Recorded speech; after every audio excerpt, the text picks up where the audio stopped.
ಸಂಸ್ಥೆಯಿಂದ ಇವತ್ತು ನೂತನ ಕಟ್ಟಡಗಳ ಉದ್ಘಾಟನಾ ಸಮಾರಂಭದಲ್ಲಿ ಪಾಲ್ಗೊಳ್ಳಲಿಕ್ಕೆ ಮಾತ್ರ ಈ ಶಾಲೆಗೆ ಬರುವಂಥ ಒಂದು ಅವಕಾಶ ನನಗೂ ಈ ಕಾರ್ಯಕ್ರಮದ ಮುಖಾಂತರ ಸಿಕ್ಕಿದೆ. ಹಾಗಾಗಿ ನಾನು ವಿಶೇಷವಾಗಿ ಶಾಲೆಯ ಮುಖ್ಯೋಪಾಧ್ಯಾಯರಿಗೆ ಎಲ್ಲ ಶಾಲೆಯ SDMC ಮತ್ತೆಲ್ಲ ಅಧ್ಯಾಪಕರಿಗೆ, ವಿದ್ಯಾರ್ಥಿಗಳಿಗೆ, ವಿದ್ಯಾರ್ಥಿ ನಾಯಕರಿಗೆ ಎಲ್ಲರಿಗೂ ಧನ್ಯವಾದಗಳನ್ನು ಸಲ್ಲಿಸಲಿಕ್ಕೆ ಬಯಸ್ತಾ ಇದ್ದೇನೆ. ನಾನು ವಿಡಿಯೋ ನೋಡ್ತಾ ಇರುವಂಥ ಸಂದರ್ಭದಲ್ಲಿ ತುಂಬ ಸಂತೋಷ ಆಯಿತು. 17ರ ನಂತರ ಈ ಶಾಲೆಯ ಅಭಿವೃದ್ಧಿಯ ಪಥವನ್ನು ನಾವು ನೋಡಿದ್ವಿ. ಅದರ ನಂತರ ನಮ್ಮ ಶಾಸಕರು ಬಂದಿದ್ದರು. ಹಾಗಾಗಿ 18ರ ನಂತರ ನಮ್ಮ ಶಾಸಕರ ನೇತೃತ್ವದಲ್ಲಿ ಒಂದು ಒಳ್ಳೆಯ ಶಾಸಕರು ಶಾಲೆಯ ಬಗ್ಗೆ, ಮಕ್ಕಳ ಬಗ್ಗೆ ಅಭಿಮಾನ ಇದ್ದರೆ ಹೇಗೆ ಒಂದು ಶಾಲೆಯನ್ನು ಅಭಿವೃದ್ಧಿಪಡಿಸಬಹುದು ಅನ್ನೋದಕ್ಕೆ ನೀಲಕೆರೆ ಶಾಲೆ ಒಂದು ಮಾದರಿ.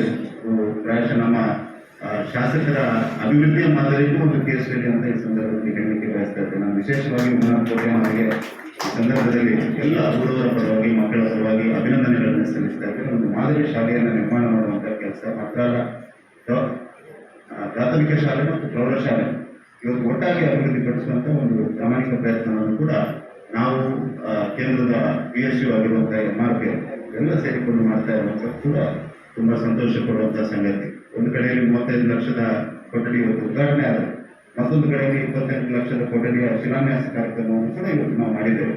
ಹಾಗಾಗಿ ನಾವು MRPನ ಆಡಳಿತ ನಿರ್ದೇಶಕರಿಗೆ ಮತ್ತು ಅವರ ಇಡೀ ಸಂಸ್ಥೆಯ ಎಲ್ಲರಿಗೂ ಕೂಡ ಮತ್ತೊಮ್ಮೆ ಧನ್ಯವಾದಗಳನ್ನು ಅವರವರ ಪರವಾಗಿ ಮತ್ತು ಶಾಲೆಯ ಪರವಾಗಿ ಸಲ್ಲಿಸಲಿಕ್ಕೆ ಬಯಸ್ತಾ ಇದ್ದೇನೆ.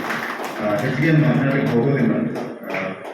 ಮುಂದೊಂದು ದಿವಸ ಖಂಡಿತವಾಗಿ ಬಂದು ವಿದ್ಯಾರ್ಥಿಗಳ ಮಧ್ಯೆ ಮಾತನಾಡುವಂಥ ಒಂದು ಅವಕಾಶವನ್ನು ಪಡ್ಕೊಂಡು ನಾನೇ ಬಂದು ಮಾತನಾಡ್ತೇನೆ.